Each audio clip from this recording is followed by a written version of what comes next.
আকিমিস সালাতা লিযিকরি অর্থ আমার স্মরণের জন্য সালাত কায়েম করো। সূরা তাহা আয়াত 14।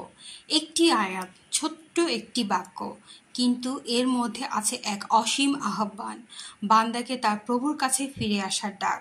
সালাতের ভিতর দিয়ে আল্লাহ আমাদের স্মরণ চান। এই এক প্রেমময় ডাক, এক অন্তর জাগানিয়া স্মরণ। ঘটনাটি ছিল এক পবিত্র রাতে। মুসা আলাহিসাল্লাম তার পরিবার নিয়ে মিশর থেকে ফিরছিলেন। চারিদিকে অন্ধকার, হিমেল বাতাসে অস্থির পরিবেশ। হঠাৎ তিনি তুর পাহাড়ের দিকে এক আগুনের ঝলকানি দেখতে পান। তিনি বললেন, তোমরা অপেক্ষা করো, আমি সামনে গিয়ে দেখি, হয়তো কোনো পথ নির্দেশ পেতে পারি বা কিছু আগুনের নিয়ে আসতে পারবো। কিন্তু সেই আগুন ছিল না কোনো দুনিয়ার আগুন। সেখানে তিনি শুনলেন এক ঐশী শব্দ, ইনান্নি আনাল্লাহ, নিশ্চয়ই আমি আল্লাহ, আমার ব্যতীত কোনো উপাস্য নেই। সুতরাং তুমি আমার ইবাদত করো এবং আমার স্মরণের জন্য সালাত কায়েম করো। এই যেন ছিল এক নবীর হৃদয় ছুঁয়ে যাওয়া প্রথম ওহী। এই আয়াত আমাদের জন্য শুধু ইতিহাস নয়, এটি এক জীবন্ত বার্তা। আল্লাহ আমাদের কাছে যা চান তা শুধু আনুষ্ঠানিক সালাত নয়, তিনি চান আমরা যেন তার স্মরণে ডুবে যাই, যেন আমাদের প্রতিটি সেজদায় থাকে ভালোবাসার ছোঁয়া, যেন প্রতিটি তাকবীরে জেগে ওঠে অন্তরের আরাধনা।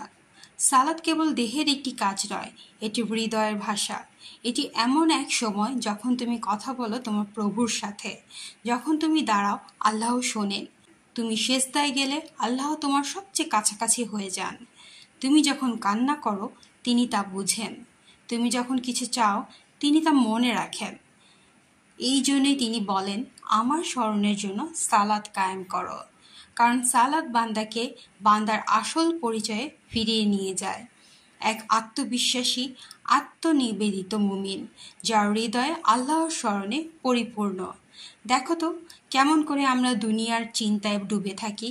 ব্যস্ততা, মোবাইল, টেনশন, অর্থ, সম্পর্ক সব কিছু ভুলিয়ে দেয় যে আমরা কাকে ভুলে যাচ্ছি। আর আল্লাহ বলেন, আমার স্মরণের জন্য সালাত কায়েম করো, যেন আমরা হারিয়ে না যাই এই দুনিয়ার ঘূর্ণিপাকে, যেন আমরা ফিরে আসি সেই প্রেমময় আলোর কাছে, যে আলো তুর পাহাড়ে জ্বলেছিল। সালাত মানে প্রভুর কাছে ফিরে আসা। সালাত মানে নিজেকে চিনে ফেলা। সালাত মানে আল্লাহর স্মরণে নিজেকে হারিয়ে ফেলা। প্রিয় ভাই ও বোনেরা, আজকের এই আয়াত শুধু শুনে যাবেন না, এই আয়াতকে হৃদয়ে বসান।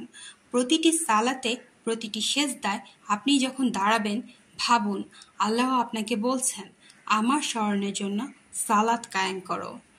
আসুন সালাতকে শুধু একটি ফরজ হিসেবে নয়, আল্লাহর প্রতি ভালোবাসা প্রকাশের এক অনুপম মাধ্যম হিসেবে গ্রহণ করি। সালাত হোক আমাদের জীবনের শান্তি, আমাদের আত্মার আরাম। পরবর্তী ভিডিও পর্যন্ত আল্লাহ হাফেজ। আসসালামু আলাইকুম।